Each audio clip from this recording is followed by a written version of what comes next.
in the sense that we are probably the only country in the world where all the ports are frozen in the winter, and that's why we built the know-how in icebreakers. Now we can work together. And I remember the first conversation we had.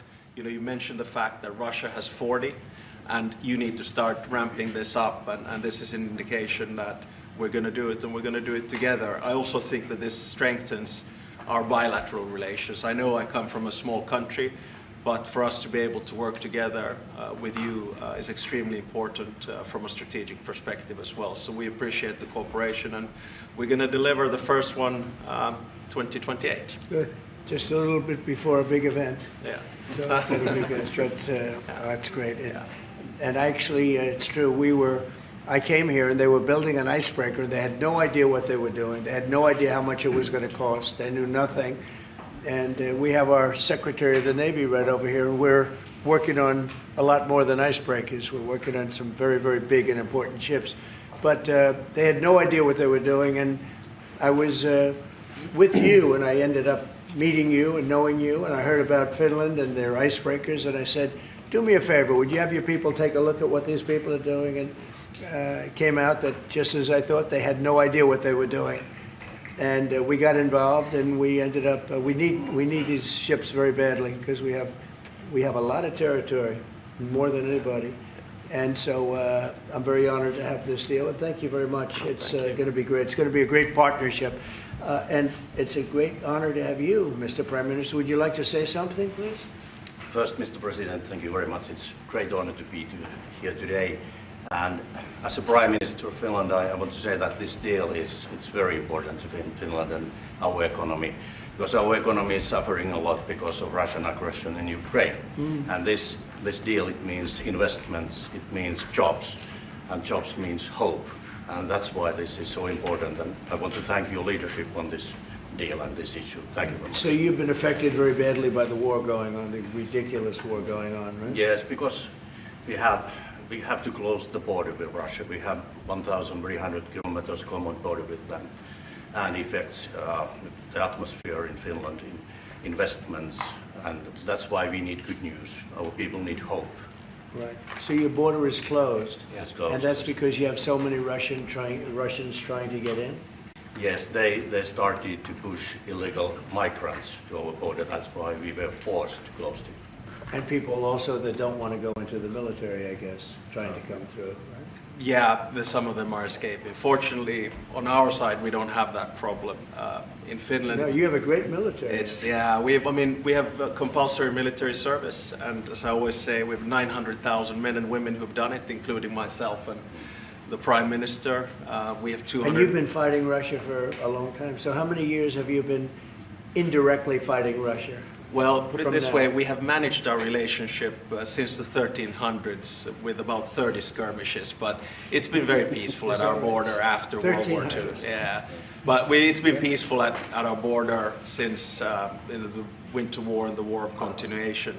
But, I mean, a lot of it is because we actually have a very large military. It's the biggest in Europe together with Turkey, Ukraine and Poland. We have over 60 F-18s. We just bought 64 F-35s. We'll roll out the first one in Texas in December. We have the biggest artillery in Europe together with Poland. And as I always say, we don't have it because we're worried about Stockholm. Well, you really have proportionately, I think, the largest military in the world, proportionately. It's quite big, yes, I have to admit. But, we have it for defense purposes and also to build a deterrence.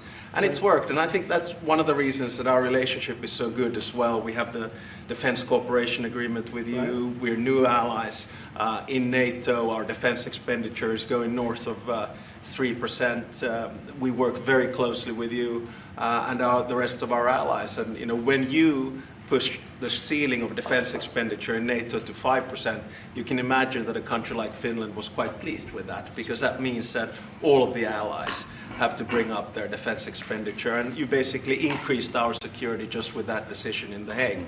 And I have to admit that, having been to my first NATO summit in the summer of 2024, if someone would have told me that you will move from 2% to 5% after Trump enters, I would have said, go see a doctor.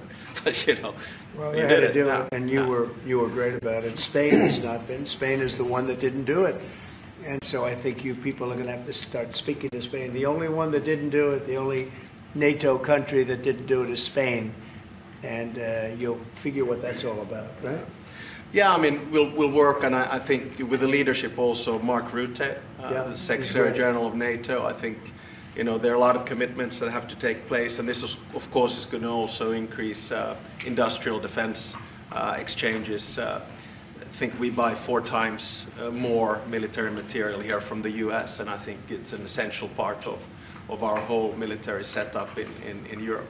And it's good to be working on this together. But there's one thing that I wanted to mention also. I want to congratulate you for what we have seen in the past 24 hours in Gaza. Thank you. I think it's a historic deal. I went through the 20 points. It's almost like the best of record. You really see all the key elements. And if someone would have said a few weeks back that you and your team are able to push us to a position where there will be a ceasefire, an exchange of prisoners, hostages, and then a pullback, I would not have believed it. But it's this is what diplomacy is at its best, and I think it's a potentially huge deal. So congratulations to you and your team. Peace in the Middle East. Yes, peace in the Middle East, yeah. And every country came together. Every single country came together, and people are shocked by it. But it's an amazing situation. Nobody thought it was going to happen. Thank you very much, and you've been of help too. You help always, but we are really working more closely together, having to do with Russia, Ukraine. Yeah. And I would have thought that would have been easier because that would be number 8 for me, number 8. And I would have thought the Russia deal maybe would have been one of the easier ones. And unfortunately, last week they had over 7,000 soldiers die unnecessarily. So it's a terrible thing, but I think we'll be getting there hopefully soon. Yeah, probably we'll go, I mean, or you will be going piece by piece. I mean, there are only so many agreements that you can get done, and I think this one will be the next big one. Of course, this one needs to stick, and I'm sure it will, because the incentives are all there, and then we'll continue to work. I mean, the last time I was here in the Oval Office was with the other European leaders in August, and I think we did a lot of good advancement there on security arrangements. I think you pushed us Europeans hard not to buy oil and gas from Russia, which I think is a very correct decision. Europe just put down its 19th sanctions package. I think Russia is actually right now, both economically and militarily, not in a very strong place. And I think it's because of the commitments that we've made to Ukraine. So, you know, day by day on this one. We're going to get it worked out.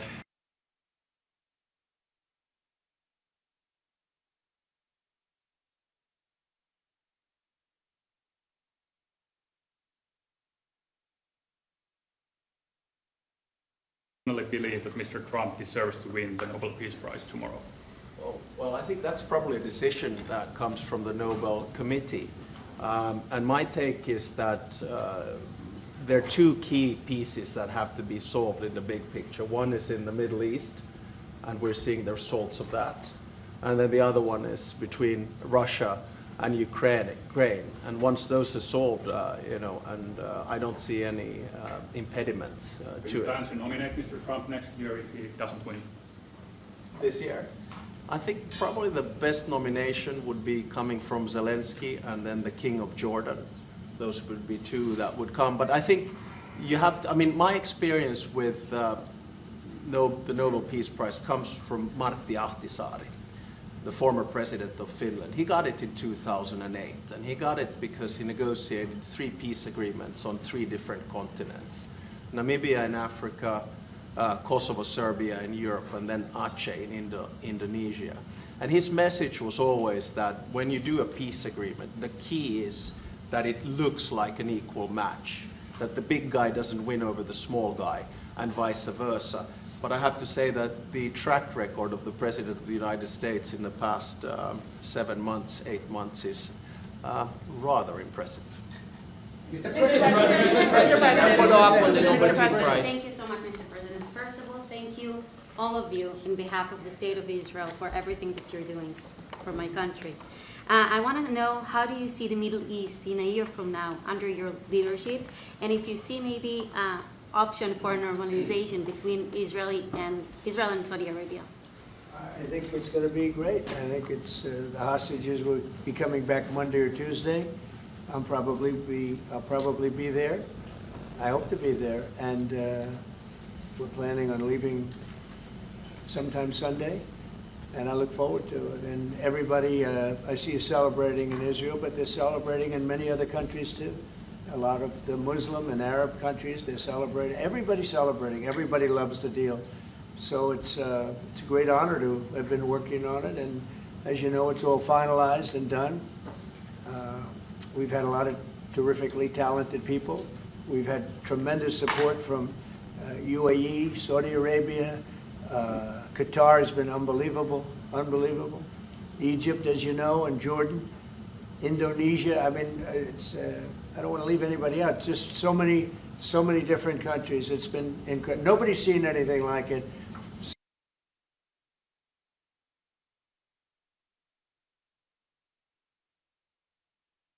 The Nobel Peace Prize tomorrow. Well, I don't know. Look, I made 7 deals, and now it's 8. Solved the wars, one going 31 years, one going 34 years, one going 35 years, one going 10 years. I made 7 deals. This would be number 8. The one I thought that I was going to make, and I think we will probably, is because it's a ridiculous war. It's a horrible, the worst since World War II. If you look at the people dying, is Russia, Ukraine. I think we'll do that too. We've a lot of reasons for them to do it, and I think they'll be coming to the table pretty soon. But this is the biggest of them all. This is a big one. Although I think India and Pakistan is very big. 2 nuclear nations. I made that. I did that based on trade and because of the tariffs. If we didn't have tariffs, you wouldn't have been able to do it. But I said, if you guys are going to fight, I'm putting 100% tariffs on each of you. And they immediately stopped fighting. And that was going to go nuclear. You know, that was back and forth. So I know one thing. I don't know what they're going to do, really. But I know this, that nobody in history has solved 8 wars in a period of 9 months. And I've stopped 8 wars. So that's never happened before. But they'll have to do what they do. Whatever they do is fine. I know this. I didn't do it for that. I did it because I saved a lot of lives. And that's the thing that bothers me so much about the Russia-Ukraine. 7,000 people are dying a week. Young soldiers. They're almost all soldiers of Ukraine and Russia. So in theory, it doesn't affect us, no, but it's a terrible thing. And we'll get that solved too. But nobody has ever done 8 wars. Nobody's done 8 wars in 30 years, let alone 9 months. Are you going to step up? Are you going to step up the pressure for a Ukraine deal? Yeah, we are stepping up the pressure. We're stepping it up together. We're all stepping it up. NATO's been great. The leader of NATO, as you know, Mark, has been fantastic, I think. He's a fantastic guy. And they are stepping it up. And we're selling a lot of weapons to NATO. And that's going, I guess, to Ukraine for the most part. That's up to them. But they're buying weapons from the U.S. We make the greatest weapons in the world. You buy our planes and a lot of our equipment. And you have a big force, actually. You have a tremendous force of equipment. So I think we'll get that one done too, yeah. Mr. President Obama got it for way less. Mr. President, I'm from Finland. Mr. President, I'm from Finland. Yeah. Am I okay? He's all right. I'm all right. Mr. You President, look great. yeah, President, you are buying icebreakers from Finland. Yeah. But what if Russia and Vladimir Putin attacks Finland? Would you defend Finland? I would, yes, I would. They're a member of NATO. I would. They're great people, but I don't think that's going to happen. I don't think he's going to do that. Yeah. I think the chances of that are very, very small. But it's very interesting because you have a military relative to your size. You have a very powerful military, one of the best. Certainly, we will be there to help. Okay? Thank you. Okay, please. Mr. President, thank you. We have a big border, as our president said. How would you exactly defend Finland? And yeah, thank you. Say what? How would you defend Finland? Vigorously. Can I just add on that? We're very pleased with the fact that we have so much training going on with American soldiers right now, so they're getting experience from Arctic conditions. And we're integrating our militaries together, working not only through the DCA agreement, but other ways as well. We see that day to day in the work that we do, and it's working well. Okay? Please. Yeah, thank you. How do you Where are see you this? from? I'm from Finland too. In its We have a news lot of- agent. Yeah, a lot of Finns, It's no? very impressive. So, Mr. I like them President, better than our reporters. thank you. So, how do you see the situation in the Arctic developing? Are there going to be any mutual plans for Finland and U.S. to cooperate? We have a lot of relationships together. I mean, mostly buying our military equipment. They buy a lot of it. They have an order, I guess, 60 planes, 64 F-35s, and many other things too. It's a big order. Big countries don't order that many planes. You know, it's 10 billion. You have a lot of aircraft, a lot of great military. We make the best military equipment. They buy a lot from us, so it's very good. We're going to work together very closely with Finland and with NATO. We have a very good relationship. As you know, I requested that they pay 5%, not 2%, and most people thought that was not going to happen, and it happened virtually unanimously. We had one laggard. It was Spain. Spain. You have to call them and find why are they a laggard, and they're doing well too. You know, the funny thing, because of a lot of the things we've done, they're doing fine. They have no excuse not to do this, but that's all right. Maybe you should throw them out of NATO, frankly. Please, go ahead. What are you planning to do with Tall that? gentleman, nice tall gentleman, go ahead with the yellow shirt. Thank you, Mr. President. I wanted to change gears just really quickly and ask you, you're going to Walter Reed tomorrow? What are you having done, and how are you feeling? I'm meeting with the troops, and I'm also going to do a sort of semi-annual physical, which I do. And I think I'm in great shape, but I'll let you know. But I have no difficulty thus far. Is there wood around here? I'll knock on. No difficulty. Physically, I feel very good. Mentally, I feel very good. You know, I did about 6-7 months ago. I do physicals. I like to, when I'm around, I like to check always early, always be early. It's a lesson for a lot of people. But I also did a cognitive exam, which is always very risky because if I didn't do well, you'd be the first to be blaring it. And I had a perfect score. And one of the doctors said he's almost never seen a perfect score. I had a perfect score. I got the highest score. And that made me feel good. When they asked, would I like to do one? I said, yeah. I said, did Obama do it? No. Did Bush do it? No. Did Biden do it? I definitely did. Biden wouldn't have gotten the first 3 questions right. No, Biden didn't do it. Biden should have done it. I'm actually a person that believes that if you're president, you should do a cognitive exam. But last time I took a cognitive exam, and it was a perfect score. The doctors announced it. And by the way, not the easiest test. The first few questions are pretty easy. Once you get into the middle, it gets a little trickier.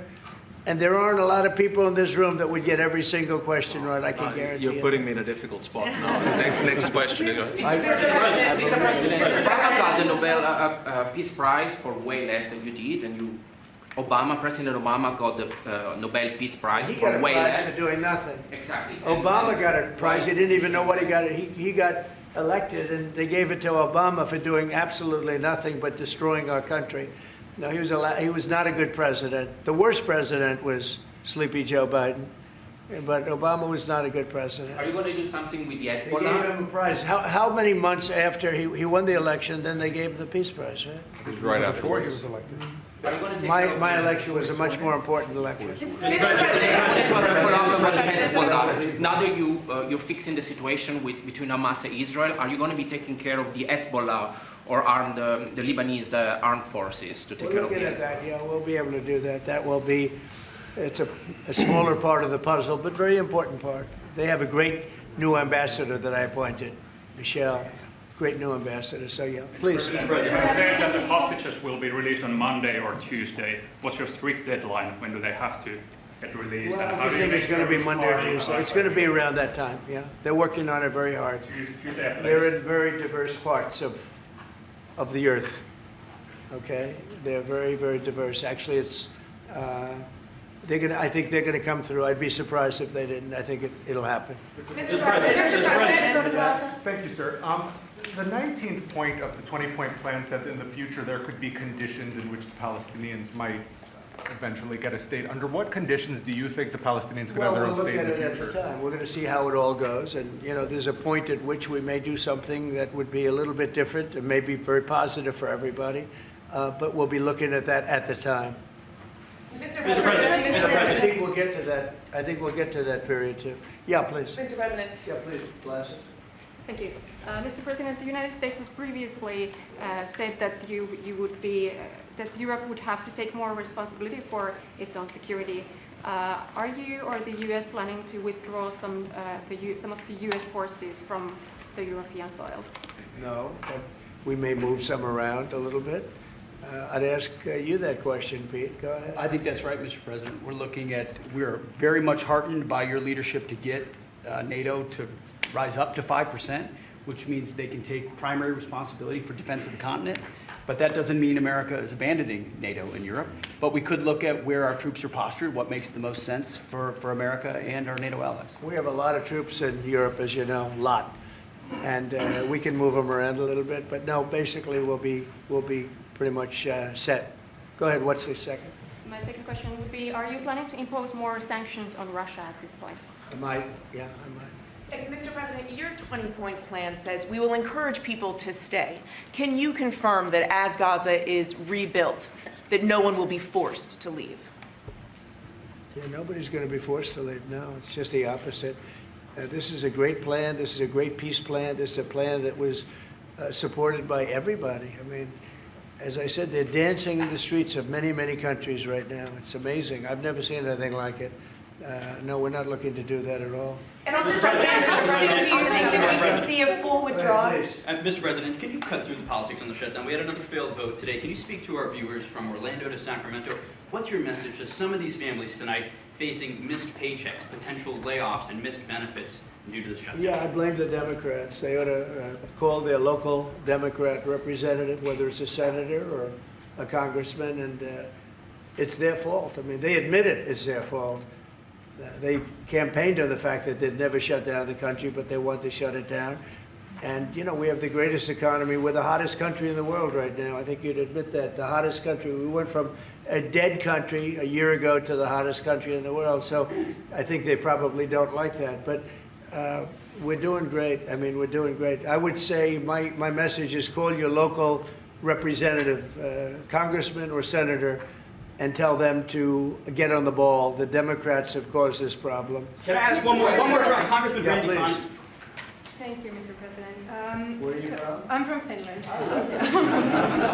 It's so nice. Uh-oh, here we go. Here we go with a killer question. I would like to circle back to the Icebreaker deal. So Finland and the U.S. are strengthening their economic partnership through the deal. What other areas of cooperation with Finland do you see as possible at this moment? Good question. We're going to be talking about that in a little while. We're going into the next door room, commonly known as the cabinet room, beautiful room, and we're going to be discussing that. But we'll be doing other things. It's a wonderful country with wonderful people. We've had a long-term relationship, but it's never been as close as it is now.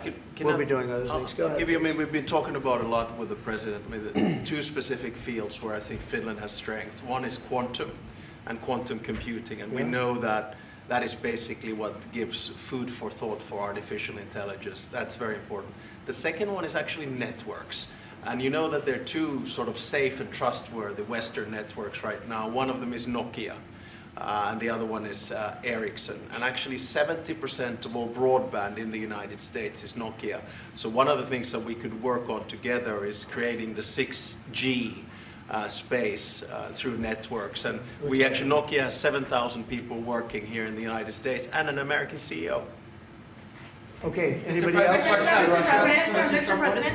What is the international stabilization force that's going to deploy to Gaza? What is that going to look like? To be determined, really, I think there's going to be a large group of people determining what it will be, and a group of people funding it that are very rich countries are going to be funding it. People want to see this work. It's going to work. It's absolutely going to work. And it starts, it's already started. We've signed, as you know. Everybody's agreed. I think Monday is going to be a very big day, Monday, Tuesday. but it's going to be, depending on where you are, it's going to be a very big day. I think it's going to be a day of great celebration. I've never seen anything like it. The streets of so many countries right now, they're just roaring with love and with praise for the people that did this. And these are countries that did this. The whole world came together for this, even Iran. And I really thank them for it. Iran came out and said this is a good thing. This is a very good thing. So it was terrific. It's been a terrific experience for me. Thank you very much, everybody. Thank you. Thank you guys. We're having this way. Same door. Thank you. Thanks, guys. Thank you. Start moving. Thank you, press. Thank you, press. Let's go. Let's go. Thank you. Thank you. Keep moving. Keep moving. Keep going. Camera, let's go. Thank you. Thank you. Thanks, guys. Let's go. Thank you. Keep going. Thanks, guys. Keep moving. Let's go. Let's go. How we doing? You like it? Thank you.